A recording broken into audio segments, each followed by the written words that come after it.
la parole au collègue Michel Fanger pour une question courte et une réponse courte. Jean-Luc Fugit aussi à la suite. Très rapide. Je vous laisse la parole.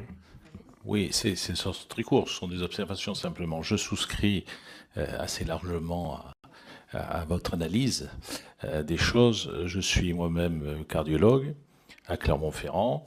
Donc nous sommes voisins, députés de Clermont-Ferrand.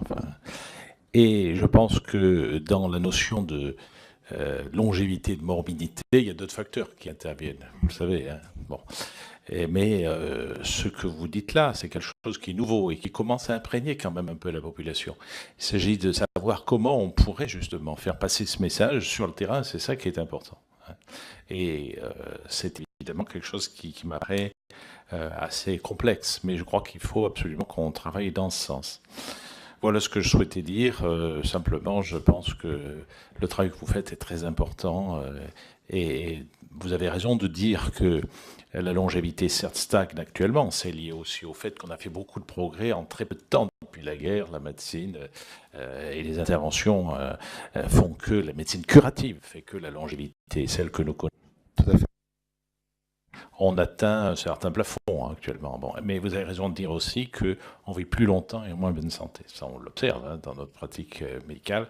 Et c'est un des éléments qui font que, effectivement, on observe, même si on n'a pas, ça reste, comment dirais-je, quelque chose qui n'est pas scientifiquement prouvé encore, hein, puisqu'on n'a pas d'études qui permettent de le faire. Et vous avez raison de dire que c'est difficile de demander à des gens de participer à des études de longue durée avec ce type de protocole. Mais on a bien la notion qu'effectivement, ce que vous dites là, ce que vous apportez là est important et qui doit être à considérer avec d'autres facteurs. Mais celui-là me paraît de plus en plus important. Oui, merci. Oui, vous avez raison, c'est multifactoriel, il y a d'autres facteurs, la pollution, manque d'activité physique. Mais pourquoi l'alimentation est importante? Parce que c'est le facteur que vous allez pouvoir actionner le plus vite en sortant de cette salle. C'est-à-dire, dès en sortant de cette salle, vous pouvez déjà changer votre choix alimentaire. Alors, l'activité physique, ça demandera peut-être un peu plus de temps de s'y mettre. La pollution, vous n'allez pas la changer en sortant de la salle. Si vous êtes seul, vous n'allez pas rencontrer l'âme sœur, peut-être directement en sortant de la salle.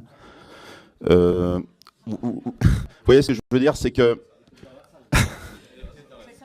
Non, ce que je veux dire, c'est que le levier le plus rapidement actionnable et le plus efficace, c'est l'alimentation. Parce que, comme je l'ai dit, et c'est très important, les Brésiliens l'ont très bien démontré dans ce guide, ils ont bataillé ferme pour pouvoir faire ce guide. L'aliment ultra transformé est un indicateur holistique de la dégradation de toutes les dimensions de la durabilité quand il devient la base. Parce qu'il y a des pays, en France, on est encore à 36-40% de calories ultra transformées. Les pays anglo-saxons, ils sont au-delà de 40-50%. Et les pays émergents d'Amérique sont au-delà de 25. Mais la courbe de progression dans ces pays, elle est énorme. C'est-à-dire que le marché n'est pas saturé. Chez nous, le marché est saturé, donc la courbe, elle est beaucoup plus basse. Donc si vous voulez, on a des situations mondiales qui sont quasiment dramatiques. Il faut quand même savoir que le taux de diabète de type 2 en Arabie Saoudite est de plus de 20%. Il est de plus de 15% à Mexico City.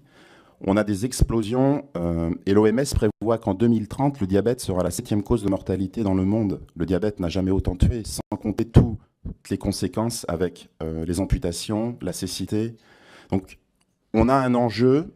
Si vous voulez, aujourd'hui, on a identifié un levier formidable qui est l'aliment ultra transformé. Et le grand génie des Brésiliens, c'est d'avoir, au sein de cette masse de produits transformés, identifié ceux qui posent problème. C'est-à-dire que transformer ne veut pas dire forcément modifier et mauvais. Il y a plein d'aliments transformés, plein d'entreprises qui font des formidables aliments industriels.